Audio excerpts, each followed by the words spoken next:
WNST, Towson, Baltimore, and Baltimore Positive. We are on the other side of the 4th of July. I have some crab stains on my hands, as well as a few little punctures and wounds here. So you know it's summertime, the beer's cold, the weather's hot. We're all trying to figure out a beach here. And it's baseball summer training, and it's, are we going to play football? And it's wash your hands and put a mask on.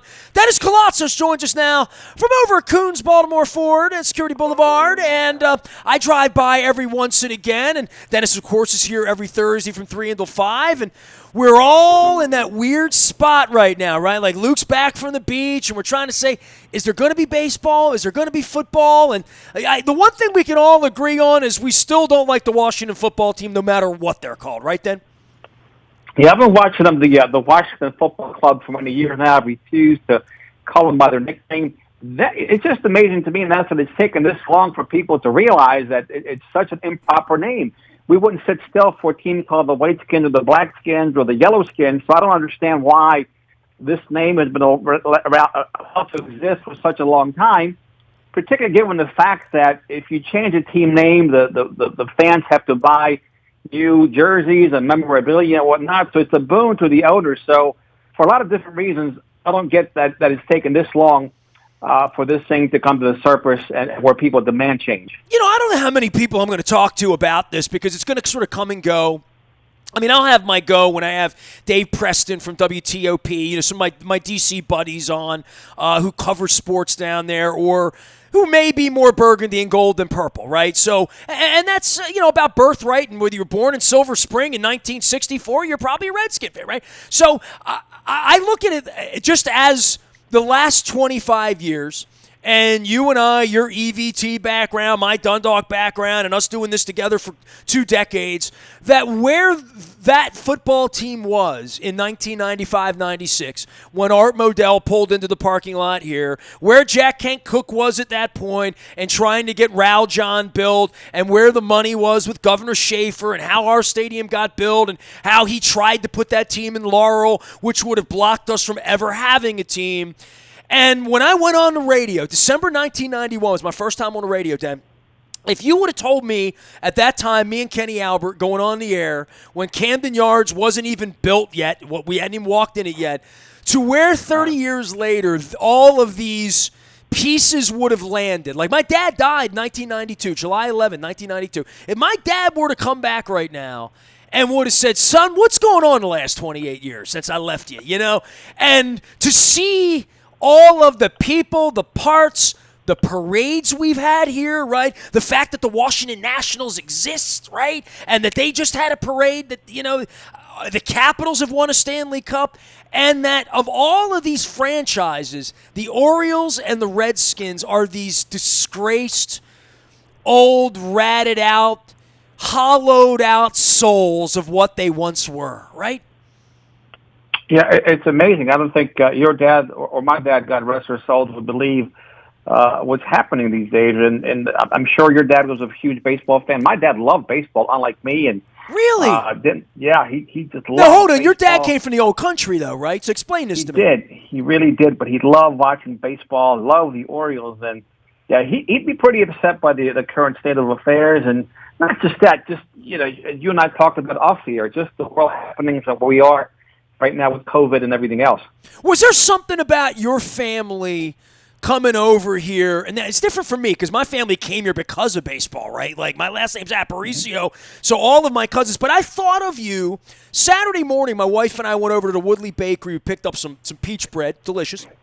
And we were driving back literally across Moravia, and I was trying to explain to her about Ali's Sub Shop, right, and the Hacienda, you know what I mean, and the movie theater across from the Hacienda, and then I started telling her about you because we got down like to where you would make the left to go to Sedonia, where the old WQSR tower was, right, and I tried to explain to my wife about where my cousin Nelson and they lived in the apartments here by Parkside Gardens, where the old Arby's was, and my dad would bring me over there. And I said, for my family, loving baseball made them feel more American. You know what I mean? Like it put my family in more conversations when I said Aparicio. I wasn't an immigrant or a Venezuelan or I was, are you related to Louis and how can we talk baseball with you? Was there something about that your dad loved baseball? Because your dad didn't grow up with baseball, right? No, but he loved the idea of the American dream, and back then it was what was it? It was Mickey Mantle, baseball and apple pie, and it espoused the American dream. So that was part of the experience going down to Memorial Stadium as a kid with him. And but again, and then when his health started failing as he got older, he sat in front of the TV set. He took in a lot of baseball games, not just the Orioles, but he just loved baseball.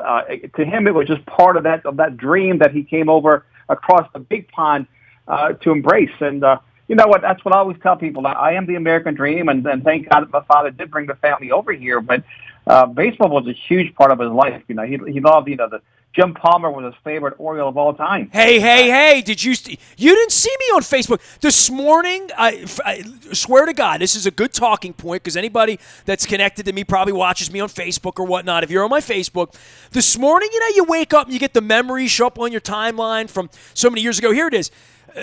July 13th, 2012, okay, 2012. So I'm trying to think of where I was in my life in 2012, right? The Ravens hadn't won the second Super Bowl yet, right? I shared the picture of Palmer with the glove in the jockey shorts, and I'm talking about the ones that were like purple and pink with the little tie, in the corner, and It says Jim Palmer Orioles. It was an ad for jockey. And I shared, there is no truth to the rumor that the Baltimore Orioles statue of Jim Palmer will be in this pose, right?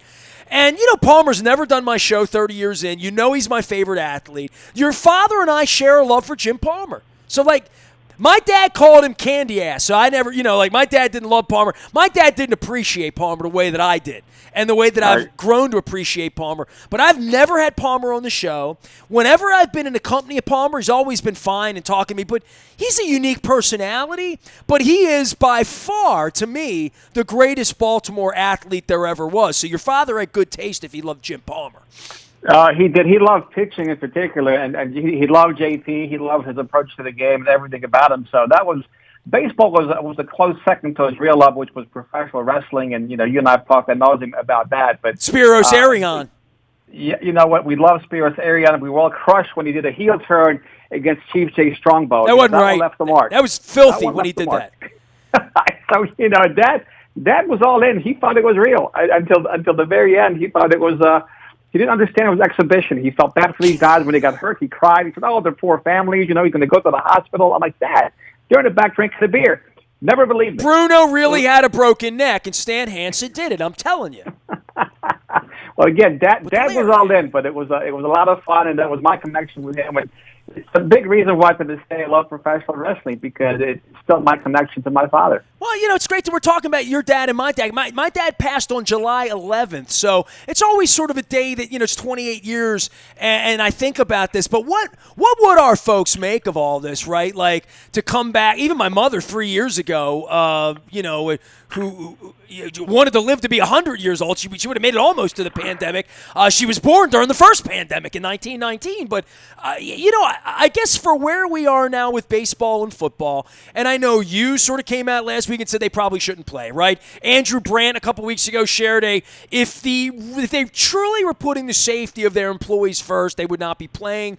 I have said to Luke, and I said to my wife sort of flippantly over the weekend, I'm like, is there any other job or walk of life in our society right now where we would openly encourage men to breathe on each other and wrestle around in a mud pit for our entertainment and then go home to their families because we need to watch it or gamble on it on television? It's certainly very far from essential, and I get that there's a lot of commerce involved in this. But as we look at this now here and, with some sort of clarity that they're going to try to bring football players in, that Europe managed to get a football, a proper soccer season out of this. They call it football there. Baseball's trying to do this with very mixed results. MLS is trying to do this with mixed results.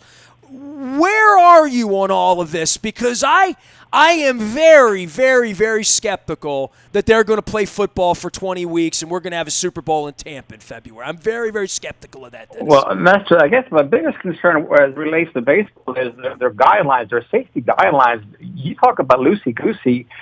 When John Harbaugh looked at the NFL guidelines, he said they're ridiculous. They're going to be very, very hard to follow. In sharp contrast, the most lax safety protocol guidelines are with Major League Baseball. So I don't know how they're going to be able to execute this without people really getting sick. That's my biggest concern. And look, I would call it impossible. I would call it impossible for them to do this, thinking they're going. And I said this to Luke, like, how do you bring a defensive lineman into work, check his temperature at the door, have him roll around with Matt Skura and 10 other linemen, not to mention his own teammates at practice on Wednesday and Thursday, go home to his wife, who may be following all the protocols, or she might be taking in a hot yoga class, you know what I mean? Who knows what they've touched in the supermarket? And then you're going to tell their children to go to school, right? Or there's far too many tentacles and no tracking at all in our society, and 15,000 people in Florida on Sunday, and Disney World's open. Dennis, this is sloppy and arrogant beyond my comprehension when you consider the science of a pathogen and what the last 6 months should have taught the rest of the country. Nestor, COVID is looking very much like a second-half team, right? So you thought that the first half of 2020 was rough. The second half looks to be a bit rougher. And like you, I've been to restaurants, and I've seen people be, real sloppy and real lax.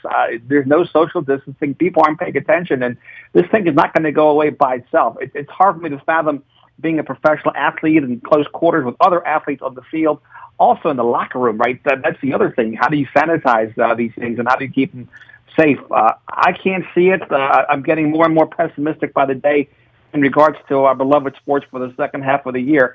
They're going to make an attempt out of it, and I guess we'll play it by ear and see what comes of it. Well, for me, I'm trying to figure out the top side and the bottom side, right? Like, I get that this is all about money, right? Like, and even talking about baseball, there are 10 of these teams that don't want to do this. They're going to lose more money doing it than not doing it. Then there's the Nick Markakises and the Ian Desmonds and all these guys, Mike Trout wearing a mask, jogging around second base, and just, you look at it and you say, this is probably absurd. Like, there's nothing normal about this. This isn't the chosen path for any of us. I'm in the sports business, Dennis. I don't want them to shut down sports. I'm just trying to figure out what happens in week 5 when 14 teams are missing 14 players in 14 places, and then trying to get on a plane in the middle of October when everybody's locked down because it's the first weekend that we've got frost, and now we all have to get indoor again.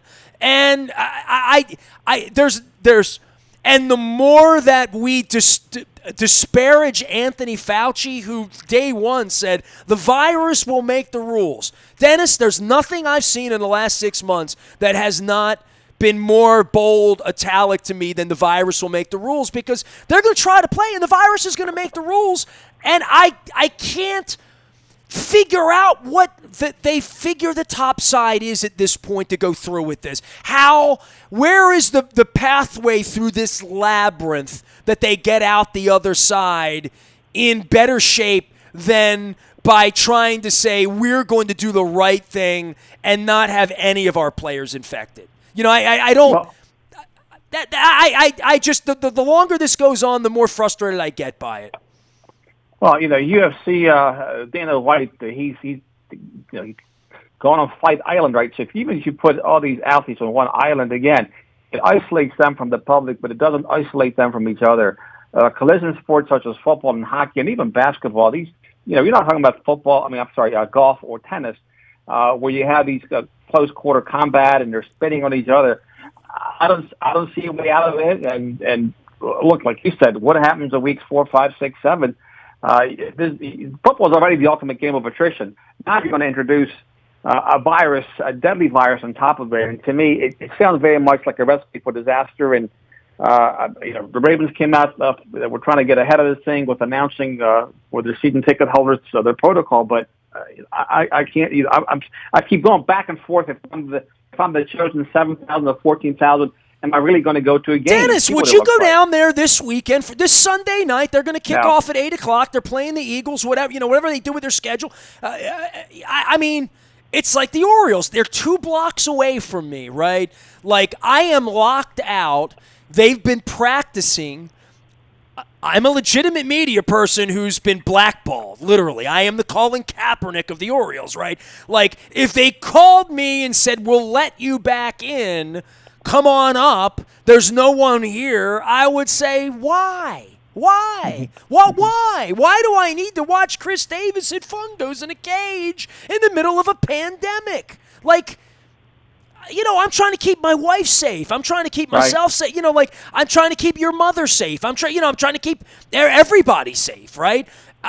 It is, I don't know. It's just a height of weird arrogance in a way that I think you start to see what they're about, and there's no other reason to do this other than money. It isn't about the Orioles can win a championship, or we're going to have a parade, or we're going to heal America, or it's, the war's over and we're all going to get together and sell it. No, it's not over. We're in the middle of it, and I find it a little bit gauche. I find it a little bit tacky. You know what I mean? Like, and I'm going to find it tacky in Week 5 in October if they're pulling this off, and the Green Bay Packers have to take a loss this week because they can't get on a plane for whatever reason, right? Well, as you said, there's a bigger picture here. You have your wife, you have your son, you have your daughter-in-law. I have my mother, I have my employees, my loved ones, my family. And again, what are we going to expose them to? And for my business, I have to keep a close eye on this COVID-19 because of my business.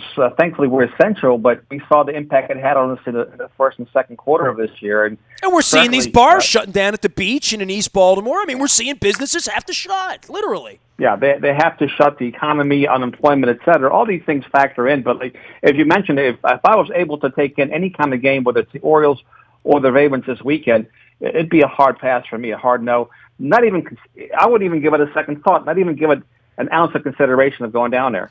I have no reason to. And it maybe speaks to how important it once was to where we are. And, Dennis, when this is over with and we all have a vaccine and when we're not wearing masks anymore, whenever that is, we will celebrate that, and we will want baseball. We will want football. We will want that concert at Merriweather. You know what I mean? And I know Keith Richards will be alive. I just hope Mick's still here, right? But we're going to want that Pearl Jam concert more than ever on the other end of this.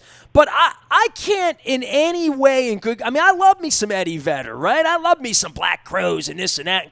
There's just no way. There's just no way I would subject myself to that. And I can't imagine when these football players, when all this comes down to it, and these baseball players like Nick Markakis, when it all comes down to it, whether they think this is even sensible, because what's the outcome, right? That's Tony Robbins, right? Know your outcome. What's your outcome here? Is your outcome 16 weeks of football successfully here? Is your outcome playing for no one for 16 weeks? Literally, what is the outcome here? Is the outcome a real Super Bowl with real people in Tampa? I don't think so. That does not appear to be in this house of mirrors and smoke anywhere that I can see it. Well, that's my point of reference were the 13 years without a professional football franchise here in Baltimore. And guess what? For those 13 years full of Sundays, we found things to do, whether it was church or fishing or golf or just having picnics or being out with our friends or doing some other things. We found things to do, and everybody did well for themselves. Vacuums get filled, and I suspect the same thing will happen. And for the greater good of the community, I think it's probably a good idea to nix all sporting events until we have a vaccine or better handle on this virus. It's not going to get better by itself. It's getting worse. That seems to be very, very clear. And for me, look, I'd be okay for skipping the season, and maybe you open up the leagues earlier in 2021 once you have a better handle on the virus. We don't have to wait until September of 2021 to have football. Perhaps they kick it off in March or April. As long as we have a vaccine that we can safely secure, not just the players but also the fans. I got a ski cap. I'll go watch the Orioles play in February. He is Dennis Koulatsos. He's over Coons Ford. Security Boulevard, right here on the beautiful west side of town. Give me a little primer for like selling cars and where you are, and the Purell machines in the front door, and masking your. Have you had anybody come into your showroom trying not to wear a mask? Or I mean, we've all sort of encountered that and seen it. I know you have been vigilant about this because of your family and because of your loved ones. We have masks at the front door. We've had a couple of people who refuse to wear them, and we've asked those people to not to come in. It's real simple. You talk about the greater good. We can afford to miss one or two customers in a given month who doesn't want to comply with our policies, right? So that is our policy, and everybody. It's a good policy. I like your policy, by the way. Yeah, I mean, I have genuine Ford masks. They're for free at the front door, and if somebody doesn't want to wear one. That's that's the beauty of living in America, Nestor. Everybody has a choice, and it's a great choice, and there's no consequence to it. But business is very, very good. We have the announcement of the new Bronco with the baby Bronco, the 2-door, the big one, the 4-door. That's coming up. People can start ordering it. That's got creating a lot of buzz in the media. It's going to be a very heavily accessorized vehicle, a beachy type of a vehicle. Anytime you get good news like that, and you can look forward to these vehicles hitting your showroom later in the year. It's good for the brand. It's still 0% for 72 months for most models. Interest rates are still extremely low, and you can buy a lot of vehicle right now. Your dollar really stretches a lot of value for it. Well, and the other thing is inventory is kind of low, right? I mean, it's a bit hard to get cars, right? Like, I mean, every part of the world has slowed down in that way. Yeah, they got to protect the factory workers, right? So they've had a couple of outbreaks right now, particularly in Mexico, where they're building the Super Duty, the big F-250s and 350s, their engines.